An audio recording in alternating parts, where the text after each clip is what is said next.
Catholic tradition has long used the image of a boat for the soul.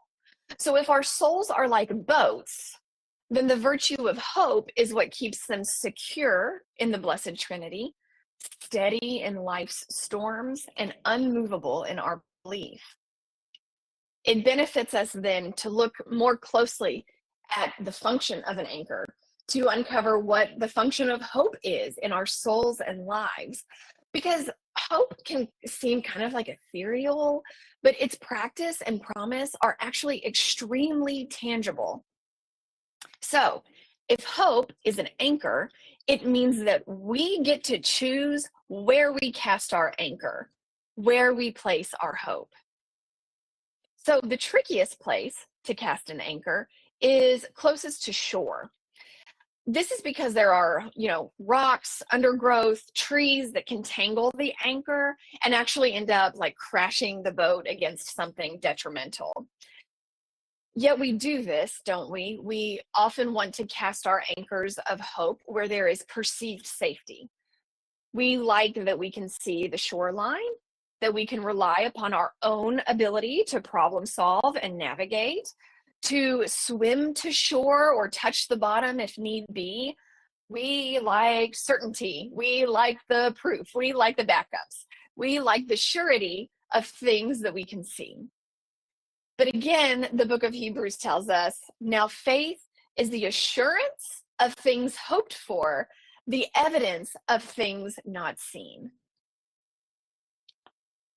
In reality, the very best place to cast our anchor is into the wide, open, deep water. But that involves things that we cannot see, circumstances that we cannot control. Of course, that's largely a part of life. We know this. But our tendency toward self-reliance often butts up against this reality. And so we cast our anchors, we place our hope in what is most comfortable to us. We don't want to get our hopes up because then we risk being deeply disappointed. We say things like, well, let's hope so, sarcastically, because frankly, we've already given up on that situation due to the fact that we have come to the end of our human solutions. Receiving and living the virtue of hope makes our hearts vulnerable as we venture out into the deep waters of life and love with the Lord. It is a risk, yes, and a necessary one. Pope Benedict XVI wrote an encyclical called Saved in Hope, Spe Salvi. It's such a beautiful encyclical. And in it, he says this: we can try to limit suffering, to fight against it, but we cannot eliminate it.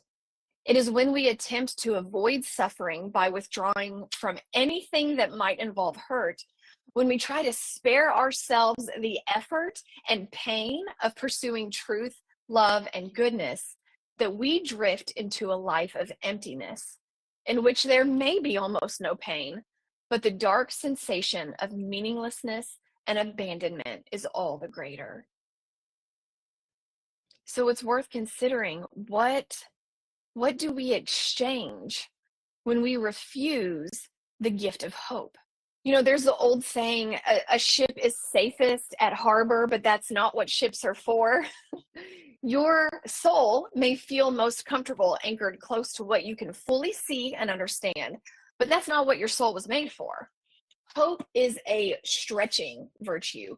It's going to compel us to trust the Lord, to come to him, and to come to the end of ourselves, the end of our human solutions, our cleverness, and our own vision for our lives. Because what do we find at the end of ourselves? What do we see in the wide, deep ocean where the shoreline is out of view? It is the Lord. It is only him. And that is where our boats are filled with more truth and goodness, love, meaning, and intimacy than we could ever manufacture on our own.